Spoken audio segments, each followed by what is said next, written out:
정상적인 성도의 삶은 기적이 상식이 되는 삶입니다. 왜냐하면 하나님, 우리가 믿는 하나님, 우리와 함께 계시는 하나님께서 원더풀한 하나님이시기 때문에, 놀라우신 일을 행하시는 하나님이기 때문입니다. 오늘 본문은 유대의 명절에 예루살렘에 올라가신 예수님께서 양문, 성전의 양문 곁에 있는 베데스다라고 하는 연못에서 38년 된 병인을 만나셔서 그 사람을 고쳐주신 사건에 대한 기록입니다. 오늘 본문 1절에서 3절 말씀을 저와 여러분이 함께 읽어보겠습니다. 그 후에 유대인의 명절이 있어 예수께서 예루살렘에 올라가시니라. 예루살렘에 있는 양문 곁에 히브리 말로 베데스다라 하는 못이 있는데 거기에 행각 5이 있고 그 안에 많은 병자, 소경, 절뚝발이, 혈기 맞은 자들이 누워 물의 동함을 기다리더니, 예수님께서 유대 명절을 따라 예루살렘에 올라가셨습니다. 이 명절은 유대인들이 지키는 불임절이라고 하는 명절입니다.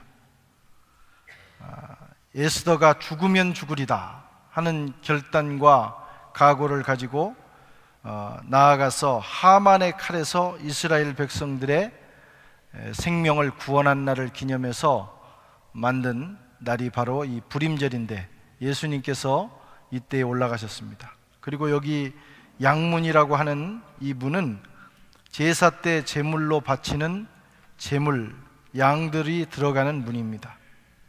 바로 그 곁에 베데스다라고 하는 조그만 연못이 있고 그곳에 많은 병인들이 누워 있었던 것입니다.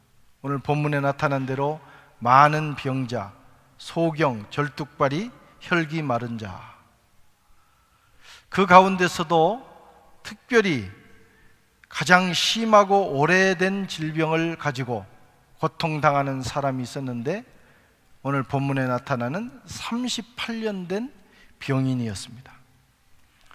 예수님께서는 그 병자를 고치시는 이적을 그곳에서 행하셨습니다. 이 시간에도 우리 주님께서 저와 여러분에게 이와 같은 능력을 베푸시기를 원합니다. 38년 아주 오랫동안 그 문제로 인해서 고통당하던 이 사람이 주님의 능력에 의해서 그 문제가 해결된 것처럼, 저와 여러분의 오래된 문제가, 스스로 해결하지 못하던 그 문제가 이 시간 주님께서 여러분을 터치하시고 만져주심으로 깨끗해지는, 그 문제가 풀리는 역사가 있기를 바랍니다. 그런데 오늘 본문을 보면 이 주님의 기적을 방해하는 몇 가지 요소들이 있었던 것을 보게 됩니다. 우리가 이것을 넘어서야 하나님의 역사를 체험할 수가 있게 됩니다.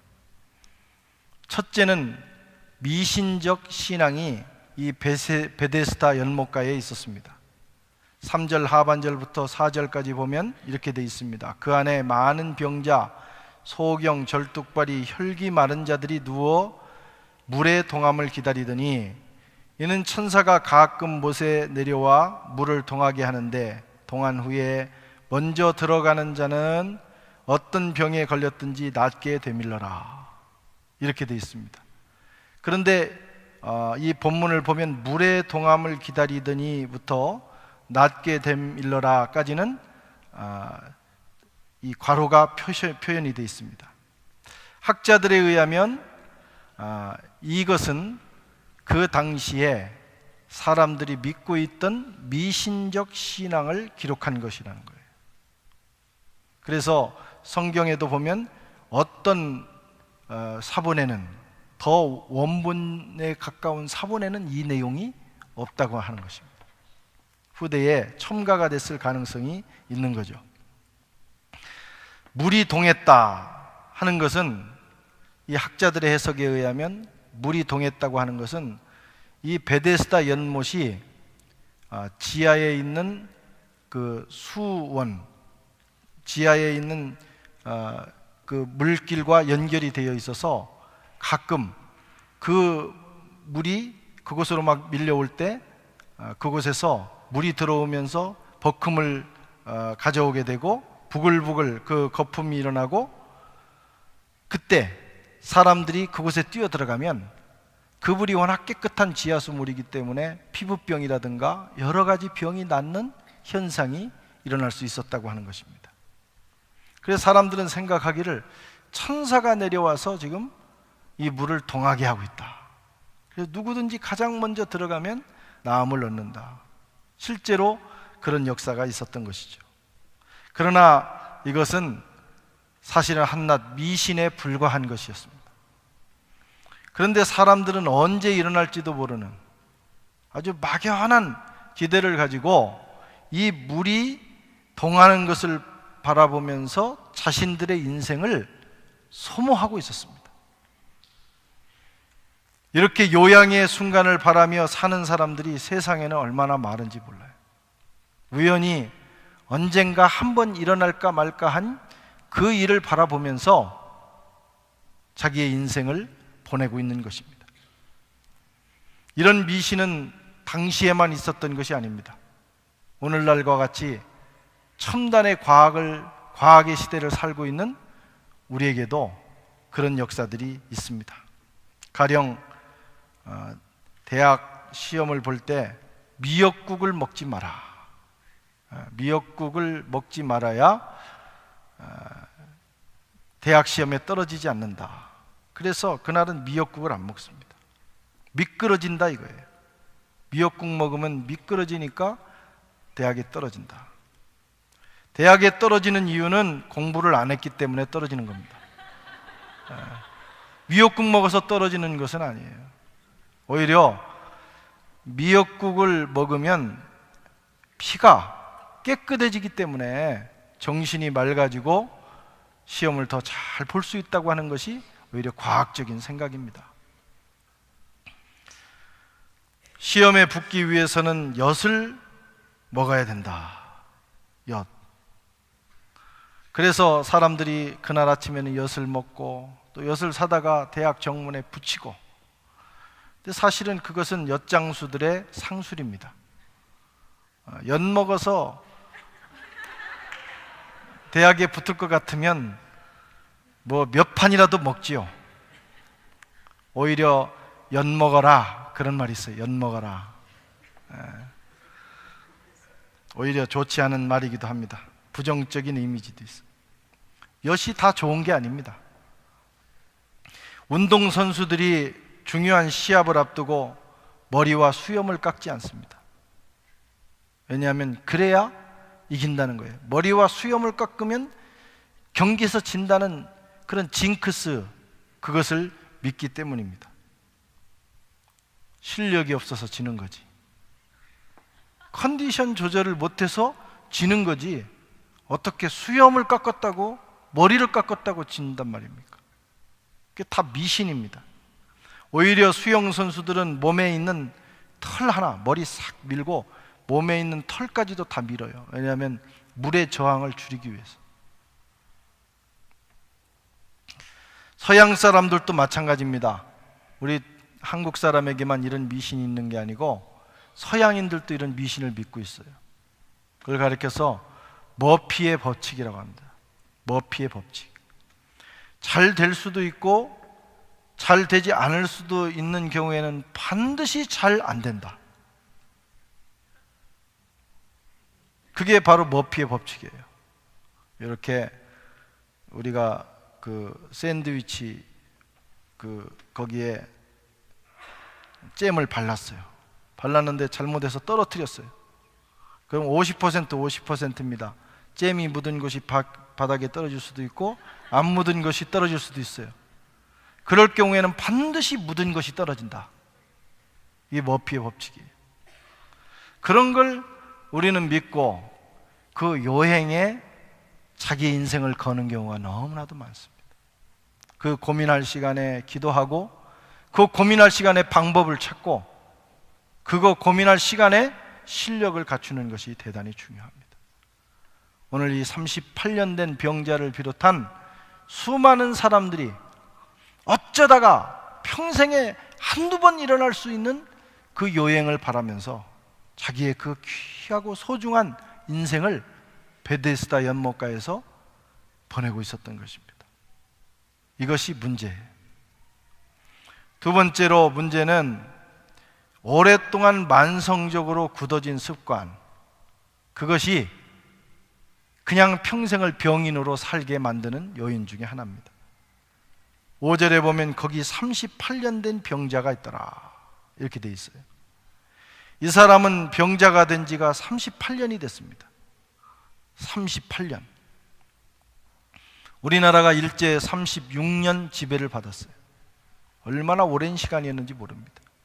거기에 2년을 더해서 38년. 이 38년은 유대인들에게는 아주 치명적인 숫자입니다. 신명기 2장 14절 말씀 한번 읽어보시겠습니다. 가데스 바네아에서 떠나 세레 시내를 건너기까지 38년 동안이라. 이때에는 그 시대의 모든 군인들이 여호와께서 그들에게 맹세하신 대로 진중에서 다 멸절되었나니. 자, 이게 무슨 말씀이냐면 이스라엘 백성들이 이제 이집트를 떠나서 광야로 나왔습니다. 그리고 약 2년쯤 되었을 때 12명의 정탐꾼을 가나안 땅에 보내게 됩니다. 그런데 그들이 돌아와서 10명이 그 땅을 악평을 하죠. 2명 여호수아와 갈렙은 그럼에도 불구하고 하나님께서 우리에게 약속하신 땅에 우리가 가서 점령하자 그렇게 말했지만 10명이 악평을 하고 나머지 모든 백성들이 거기에 동조를 하게 됩니다. 그래서 하나님께서 그 징계로 그 땅에 들어가서 정탐한 날수 40일을 1년으로 계산해서 40년을 광야에서 보내도록 했어요. 그리고 그때로부터 20세 이상 된 사람은 여호수아 갈렙을 제외하고는 모두 죽게 하셨습니다. 그런데 이 앞에 2년 그 정탐을 보내기 바로 전 2년 동안을 합쳐서 40년이 됐기 때문에 실제로 이 판결을 받고 난 다음에 그들이 광야에서 보낸 날은 38년입니다. 이 38년 동안 이스라엘 백성들은 징계의 날을 보냈습니다. 고통과 절망의 날들이었습니다. 20세 이상 된 사람은 다 죽었습니다. 딱 2사람만 가나안 땅에 들어가게 됐어요. 이 38년은 참으로 길고 고통스러운 날들이었어요. 특별히 이스라엘 백성들에게. 그러니까 38만 생각하면 모두 괴로운 거예요. 그런데 오늘 이 베데스다 연못가에 있던 이 사람이 38년 동안 병인으로 살고 있었다. 참으로 길고 고통스러운 시간을 보냈다고 볼 수가 있습니다. 그러면서 그 사람의 내면은 어떠했겠습니까? 38년 동안 그는 상처와 분노, 화를 마음에 쌓고 있었을 것입니다. 자기를 버리고 돌보지 않은 부모, 형제, 가족들에 대한 원망, 분노, 그것이 이 38년 된 병인의 내면 세계를 완전히 장악하고 있었을 것입니다. 자기만 살겠다고 먼저 달려 들어가는 동료들을 생각만 해도 막 뜯어먹고 싶을 거예요. 어떻게 저럴 수가 있을까? 내가 여기에 몇 년을 이렇게 살고 있었는데 그래도 한 번이라도 내가 먼저 좀 들어가게 했으면 얼마나 좋을까? 동료들에 대한 분노도 있을 겁니다. 더 나아가 나를 이렇게 태어나서 이렇게 살게 하시는 하나님에 대한 원망도 이 병인에게 있었을 것입니다. 그래도 이런 원망, 이런 분노가 있다고 하는 것은 그래도 마음속에 희망이 있었을 때입니다. 어쩌면 지금 이 사람은 절망과 자포자기, 만성적으로 굳어진 습관으로 인해서 화를 낼 힘조차도 없이 무기력하게 살고 있었을지도 몰라요. 그런데 주님께서 이 사람을 향해서 말씀하십니다. 내 자리를 들고 가라. 38년 동안 이 자리, 매트, 침상이 이 사람을 들고 다녔습니다. 이 사람은 항상 그 자리에 의지했어요. 거기 누워서 그것이 움직이면 움직이고 멈추면 멈춰야 되는 그런 인생을 살았는데 주님이 엄청난 말씀을 하시는 거예요. 네가 그 자리를 들고 가라. 우리는 쉽게 아멘 하지만 이 사람으로서는 감당할 수 없는 일이에요. 아니, 어떻게 이 자리를 들고 가냐 이거야. 오늘날로 말하면 매트리스를 들고 가라는 거예요. 휠체어를 갑자기 들고 가라는 거예요. 일어나지도 못하는 사람한테. 38년을 내가 누워 있었는데, 제가 갑자기 몸살이 왔어요. 몇 년 동안 몸살이 없었는데 어저께 금요일날 저녁부터 몸살이 와서 어제는 새벽기도 갔다 와서 몇 가지 일을 처리하고는 그냥 누워 있었어요. 새벽까지, 오늘 새벽까지. 이야, 몸이 쑤시고 아픈 것도 괴로운데 더 힘든 것은 누워 있다는 거예요. 그런데 약 12시간 정도 그런 시간을 보냈는데 일어나니까 어지러워요. 여러분, 하루만 누워 있어도 일어나면 어지럽습니다. 38년 동안 누워있던 이 사람이 일어난다는 것도 기적이지요. 그런데 예수님은 휠체어를 들고 가라. 어떻게 가능한 일이냐 이거죠. 보통 사람은 가능합니다. 그러나 이 사람은 안 되는 거예요. 그 사람의 근육이 그걸 밝혀주지 않습니다. 그 사람의 생각도 이것을 받아들이지 않습니다. 한 번도 해본 적이 없고 시도해 본 적도 없고 생각해 본 적도 없고 그저 누워 있었을 뿐이에요. 누워 있는 것, 그것만 할 줄 압니다. 오랜 투병 생활, 여러분, 그것이 주님의 역사를 방해합니다. 주님이 말씀하셔도 감히 그 말씀에 순종하려는 용기가 나지 않아요. 나는 평생에 일어난 적도 없어요. 나는 평생에 손이 말랐는데 펴본 적이 없습니다. 근데 왜 자꾸 피라고 하는 거예요? 오랫동안 아파 있었던 사람, 오랫동안 체념하고 있었던 사람, 오랫동안 그 생활이 몸에 배어 있는 거, 여러분, 그것이 주님의 역사를 방해합니다.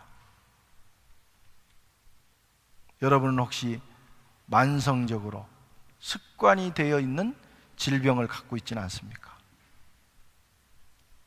못한다는 생각, 할 수 없다는 생각, 그런 생각조차도 해보지 않은 경험, 여러분, 그것이 우리의 삶을 방해하고 있는 것입니다. 세 번째로 주님의 역사를 방해하는 또 하나의 요소가 오늘 본문에 나와요. 율법적인 사고방식입니다.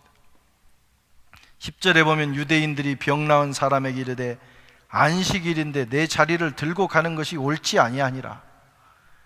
예수님의 기적사건을 보다 보면 자꾸 이 바리새인들을 미워하지 않을 수가 없어요. 자꾸 나타납니다. 이 사람들이 또 와서 시비를 거는 거예요. 유대인들과 바리새인들의 생각과 말, 그것이 주님의 역사를 방해합니다. 사람을 살려야 하는 하나님의 율법을 가지고 그들은 사람을 죽이고 치유를 방해합니다. 신앙과 교리, 규정이 생명을 잃으면, 그것이 종교화되면 사람을 죽이게 됩니다. 예수님 당시나 지금이나 이런 율법주의를 가진 사람들이 많습니다. 지난주에도 말씀드렸지만 여러분, 생명이 우선합니다. 모든 법과 규정보다 생명이 더 중요합니다. 그런데 신앙생활 오래 하다 보면 나도 모르는 사이에 율법주의에 빠져요. 생명보다 법과 규정이 더 중요하게 되는 것이죠. 이것을 깨트리기가 어렵습니다. 신앙이 종교화되어 버린 것을 깨트리기가 참 어렵습니다. 에덴 동산은 생명과를 먹도록 하나님 만들어 주셨어요. 그런데 아담과 하와는 선악과를 따먹어 버렸어요. 그리고 계속해서 판단하는 것입니다. 이게 선이냐 악이냐. 하나님은 그렇게 하지 말라는 거예요. 선과 악은 내가 판단한다. 너희는 생명과를 먹어라. 생명을 소중히 여기고 생명을 우선하는 삶을 살아라. 이것이 하나님의 나라고, 여러분, 이것이 에덴 동산이고 이것이 교회, 이것이 하나님을 믿는 백성들의 삶이어야 하는 것입니다. 선악과를 먹는 사람들은 자신의 굳어진 생각으로 생명의 역사를 방해하고 때로는 주님까지도 판단해 버립니다. 이런 것들이 주님이 생명의 역사, 치유의 역사를 이끌어 나가실 때 결정적으로 방해를 하는 요소예요. 오늘날도 마찬가지입니다. 주님이 누군가를 고치시고 그 영혼을 회복시켜 주시고 그 병인의 병을 고쳐주실 때 어떤 사람들은 자기들이 가진 교리와 규정을 가지고 따지고 듭니다. 자기가 그렇게 아파봤으면 그렇게 말 못할 거예요. 병에 걸려있다는 것이 얼마나 고통스러운지, 인생이 얼마나 고통스러운지 그 사람의 입장에 돌아가 보면 그런 문제로 따지지 못할 것입니다. 이런 방해에도 불구하고 우리 주님은 이 사람을 고쳐주셨습니다. 이것은 주님의 절대적인 은혜이며 생명이 사망을 이기신 역사입니다. 주님이 고쳐주셨어요. 오늘 이 병인이 주님의 이런 은총을 입은 몇 가지 요인이 있습니다. 아주 작지만 몇 가지 믿음의 요소를 보시고 주님이 역사하셨어요. 첫째는 이 병인이 베데스다가에 거했었다고 하는 겁니다. 이 베데스다라고 하는 말은 은혜의 집이라는 뜻입니다. 은혜의 집. 이 사람이 집에 누워서 날마다 신세만 한탄하고 있었다면 이런 은혜를 입지 못했을 거예요. 그런데 누가 데려다 놨든 자기가 스스로 원해서 왔든지 이 사람은 은혜의 집에 누워 있었어요. 물이 동해서 그를 고쳐준 건 아니지만 이 은혜의 집에서 그는 주님을 만났습니다. 우리는 늘 은혜가 있는 장소를 사모해야 합니다. 그래야 돼요. 집에서 신세 한탄하고 있으면 그 사람엔 길이 없어요. 하나님의 은혜가 있는 은혜의 집을 나오셔야 돼요. 지치고 지루해도 절망스러울지라도 계속해서 은혜의 장소에 나가는 일을 힘써야 합니다. 그러다가 결국은 기적의 주인공이 될 수가 있어요. 은혜의 장소가 어디입니까? 베데스다가 어디입니까? 에베소서 1장 7절에는 우리가 그리스도 안에서 그의 은혜의 풍성함을 따라 그의 피로 말미암아 구속 곧 죄사함을 받았느니라. 은혜가 어디에 있습니까? 성경은 그리스도 안에, in Christ, 그리스도 안에 은혜가 있다고 말씀합니다. 우리 주님이 은혜입니다. 주님 안에 거하면, 늘 주님 앞에 나가기를 힘쓰면 우리는 거기서 은혜를 경험하게 되는 것이죠.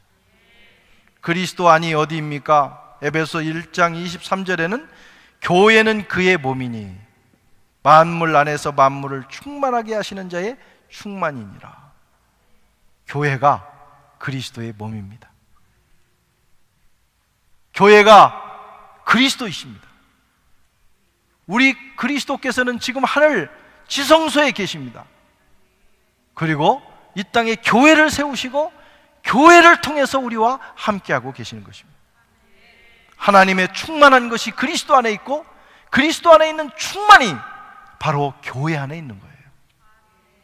그래서 하나님의 교회를 사랑하고 하나님의 교회를 가까이 하는 사람은 은혜를 경험하게 됩니다. 교회를 사랑해야 돼요. 교회 나오기를 힘쓰고 즐거워해야 합니다. 시편에 나온 대로 그 마음에 시온의 대우가 있는 자는 복되다 그랬어요. 우리 마음속에 교회를 향해서 나오는 대로가 열려져 있어야 돼요. 자다가 잠꼬대 하다가도 교회를 향해서 나와야 돼요. 저희 외할머니께서 늦게 예수를 믿었는데 평생을 잘 믿다가 돌아가셨습니다. 근데 이분이 나중에 이제 돌아가시기 전에 정신이 조금 혼미한 상태가 있었어요. 그래도 그 시골에서 늘 교회를 가던 습관이 있어가지고 이분은 마지막 날 돌아가시는 그날도, 그날은 옷을 다 못 챙겨 입고 파자마를 입고 그 새벽에 어디를 갔다 오니 교회를 간 거예요. 그리고 돌아오셔서 돌아가셨어요. 저는 그걸 참 복되다고 생각합니다. 무의식 중에, 정신이 혼미한 중에도 하나님의 교회를 찾는 사람은 복된 거예요. 여러분, 오늘 내 생명이 끝난다, 사형 선고를 받았다, 여러분 뭐 하시겠습니까? 내가 정말 마지막으로 하나님 전에 나와서 예배드리고 죽고 싶다, 주님 전으로 나를 데려다 놔달라, 이렇게 하고 가는 사람은 복된 사람입니다. 하나님의 전을 가까이 하셔야 돼요. 교회를 사랑하고 교회 안에 거하고 교회에 가까이 있는 사람, 그에게 하나님의 은혜가 흘러 들어가는 것입니다. 교회를 가까이 하다가 하나님의 역사를 체험하는 것입니다. 베데스다, 교회가 바로 베데스다입니다. 그래서 하나님의 교회를 사랑하고 덜 가까이 하는 사람들은 하나님의 은혜를 충만하게 받는 기회를 얻게 됩니다. 두 번째로, 이 사람은 더 나은 삶을 향한 열망이 있었습니다. 더 나은 삶을 향한 열망. 예수님께서 38년 된 이 병인에게 물으셨습니다. 내가 낫고자 하느냐? 네가 낫고자 하느냐? 그런데 병인이 동문서답을 합니다. 주여, 물이 동할 때에 나를 못에 넣어줄 사람이 없어 내가 가는 동안에 다른 사람이 먼저 내려가나이다. 이거 언뜻 보면 참 웃기는 대답 같아요. 뭐 내가 낫고 싶습니다, 뭐 그런 표현도 아니고, 그저 사람들이 원망스럽고 자기 신세가 한탄스럽다는 그런 얘기도 아닌 것 같고, 애매한 대답을 했어요. 그런데 우리 주님은 이 병인의 말 속에 숨겨져 있는 갈망을 파악하셨습니다. 이게 우리 주님이십니다. 내가 가는 동안에 그렇게 오랫동안 이루지 못했지만, 자기 평생에 몇 번 그런 일이 일어났지만 그래도 포기하지 않고 갔다는 얘기를 하는 거예요. 이제 감히 내가 낫고 싶다는 얘기조차도 할 수 없는, 그러나 그럼에도 불구하고 지금이라도 그런 일이 일어나면 또 가고 싶다고 하는, 포기할 수 없는 삶의 열망, 더 나은 삶을 향한 열망이 이 사람에게 있다는 것을 주님이 보셨습니다. 주님, 저는 낫고 싶습니다. 저 살고 싶습니다. 제발 저를 살려주세요. 이렇게 외치지는 못했지만 그의 마음속에는 그런 마음이 있었어요. 지금이라도 그런 기회가 주어진다면 나는 살고 싶습니다. 포기하고 싶지 않습니다. 우리 주님은 그 마음을 캐치하신 주님이십니다. 우리 복음성가에도 너의 작은 신음에도 응답하시니 너는 어느 곳에 있든지 주를 향하고 주만 바라볼지라. 우리가 표현조차도 할 수 없는 작은 신음으로 내 마음을 드러내도 우리 주님은 그 부분을 캐치해내시고 우리의 마음을 만져주시고 치료해 주시는 사랑의 주님이십니다. 더 나은 삶을 향한 열망, 그 포기되지 않는 열망을 주님께서 기쁘게 보십니다. 포기하면 안 됩니다. 세상에 가장 무서운 병이 뭐냐면 자포자기예요. 정신병자들은 특징이 뭐냐면 자포자기하는 사람들입니다. 그래서 이 자포자기에서 자기의 정신줄을 놓은 사람은요, 희망이 없어요. 그 사람 붙들고 아무리 기도해도 이게 치유가 안 됩니다. 왜냐하면 자기 스스로 그 줄을 놔버린 거예요. 살고 싶은 욕망이 있어야 치유가 일어납니다. 포기하면 안 돼요. 저는 교회를 개척하면서 11년간 몇 가지 기도를 해왔습니다. 유럽 재부흥을 위해서, 불어권 아프리카 선교를 위해서, 또 한불 관계를 위해서. 사실 그 당시에는 너무나도 막막하고 이게 이루어질 수 있을까 하는 정도의 일들이었어요. 그런데 한순간도 그걸 포기하지 않았어요. 그리고 돌아보면 하나님께서 하나도 그냥 넘어가시지 않고 다 이루어 주셨어요. 당신은 힘들어요. 모든 걸 놓고 싶을 때가 있어요. 여러분 인생도 마찬가지입니다. 당장 현실을 보면 힘들어. 포기하고 싶어. 세상에 해도 나한테 너무 하는 것 같아.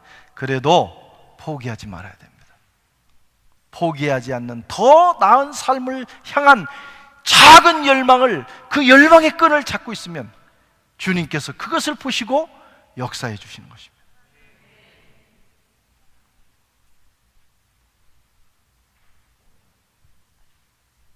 여러분은 어떤 열망을 가지고 있습니까? 하나님은 그 열망을 현실화시켜 주실 것입니다. 우리가 믿는 하나님은 그런 분이십니다. 간절한 소망에 하나님은 기적을 일으켜 주십니다. 병 나은 것만 기적이 아닙니다.